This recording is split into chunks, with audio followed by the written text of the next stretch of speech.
আসসালামু আলাইকুম। স্টক ব্যবসা একটি দুর্দান্ত ব্যবসা যা দিয়ে আপনি বাজারে আপনার অর্থ বিনিয়োগ করে লাভ হতে পারেন।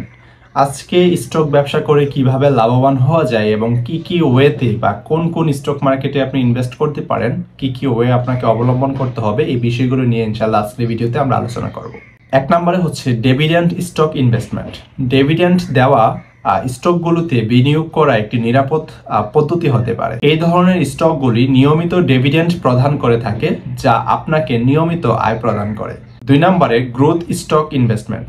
যে সকল কোম্পানি দ্রুত বৃদ্ধি পাচ্ছে এবং ভবিষ্যতে আরো বৃদ্ধির সম্ভাবনা রয়েছে, সেই কোম্পানির স্টকগুলিতে বিনিয়োগ করতে পারেন। এই স্টকগুলো আপনার বিনিয়োগকে দ্রুত বাড়াতে পারে। তিন নম্বরে ভ্যালু স্টক ইনভেস্টমেন্ট। বাজারে যে সকল স্টক তাদের আসল মূল্যের চেয়ে কম দামে পাওয়া যায়, সেই স্টকগুলিতে বিনিয়োগ করতে পারেন। এটি একটি কৌশল হতে পারে যা দীর্ঘমেয়াদে ভালো লাভ দিতে পারে আপনাকে। চার নম্বরে টেক সেক্টর ইনভেস্টমেন্ট। প্রযুক্তি খাতের স্টকগুলিতে বিনিয়োগ করা, যেখানে নতুন উদ্ভাবন এবং প্রযুক্তির দ্রুত প্রসার ঘটছে। এই সেক্টরে বিনিয়োগ করা উচ্চ লাভের সম্ভাবনা হতে পারে, তবে এখানে অবশ্যই লস রয়েছে, তবে এখানে লাভ হওয়ার সম্ভাবনা অনেক বেশি এবং লাভ হলে সেটা প্রচুর হওয়ার সম্ভাবনা বেশি, হঠাৎ করে এটা বেড়ে যাওয়ার সম্ভাবনা অনেক বেশি।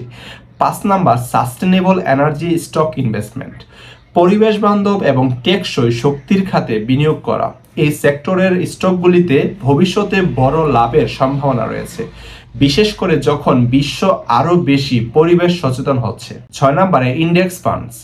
বাজারে বড় ধরনের ইন্ডেক্স যেমন S&P 50, নাসডাক 100 ইত্যাদির উপর ভিত্তি করে তৈরি ইন্ডেক্স ফান্ডস এবং এক্সচেঞ্জ ট্রেডেড ফান্ডস বিনিয়োগের এক বিশাল মাধ্যম হতে পারে। এগুলি মূলত বিনিয়োগকারীদের কম খরচে বাজারের বিস্তৃত পরিসরে অংশগ্রহণের সুযোগ দেয়। 7 নাম্বার সেক্টর স্পেসিফিক ইনভেস্টমেন্ট। নির্দিষ্ট খাতে বিনিয়োগ, যেমন স্বাস্থ্যসেবা, ফিনান্সিয়াল সার্ভিসেস বা টেলিকমিউনিকেশন, এই সেক্টরগুলোতে আপনি ইনভেস্ট করতে পারেন। এই ধরনের সেক্টরগুলোতে ইনভেস্ট বা বিনিয়োগ করার আগে আপনাকে এই খাত সম্পর্কে ভালো ধারণা রাখতে হবে এবং এই খাতগুলি সম্পর্কে ভালো জ্ঞান রাখতে হবে। 8 নাম্বার মাল্টি অ্যাসেট স্ট্র্যাটেজি। বিভিন্ন ধরনের অ্যাসেট ক্লাস যেমন স্টক, বন্ড, রিয়েল এস্টেট, সোনা বা স্বর্ণ ইত্যাদি, এগুলোর মধ্যে বিনিয়োগ বন্টন করে ঝুঁকি হ্রাস করা এবং সম্ভাব্য রিটার্ন বৃদ্ধি করা যায়। এই স্ট্র্যাটেজি বাজারের অস্থিরতা মোকাবেলায় সাহায্য করবে। 9 নাম্বার সুযোগ নির্ভর বিনিয়োগ। মার্কেটের সাময়িক পরিস্থিতি অনুযায়ী স্টক কিনে অল্প সময়ে লাভ করার চেষ্টা। এটি সাধারণত শর্ট টার্ম ট্রেডিং, যেখানে বাজারের তাৎক্ষণিক ওঠানামা অনুযায়ী স্টক ক্রয় করা হয়।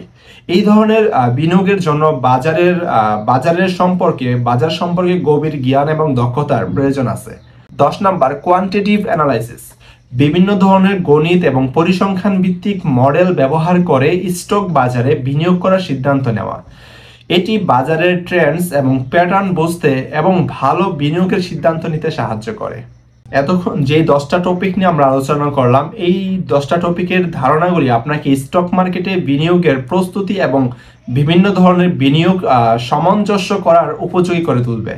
যে কোনো বিনিয়োগ শুরু করার আগে যথেষ্ট গবেষণা এবং বাজার বিশ্লেষণ করা অত্যন্ত জরুরি। সো এই বিষয়গুলি মাথায় রেখে আপনি স্টক মার্কেটে মুভ করতে পারেন। সো আশা করি ভালো কিছু করতে পারবেন। স্টক মার্কেট সম্পর্কিত আর অনেক কিছু জানার জন্য আমাদের চ্যানেলটি কিন্তু সাবস্ক্রাইব করে রাখতে পারেন। নেক্সট আমরা এই বিষয়ে আর অনেক ধরনের ভিডিও দিব ইনশাল্লাহ। আর আমাদের ওয়েবসাইটে স্টক মার্কেট বা স্টক ব্যবসা নিয়ে অনেক ধরনের আর্টিকেল অলরেডি আছে, আপনি চাইলে আমাদের ওয়েবসাইট কিন্তু ভিজিট করতে পারেন www.softlamp.com। সো ভালো থাকুন, সুস্থ থাকুন, আল্লাহ হাফেজ, আসসালামু আলাইকুম।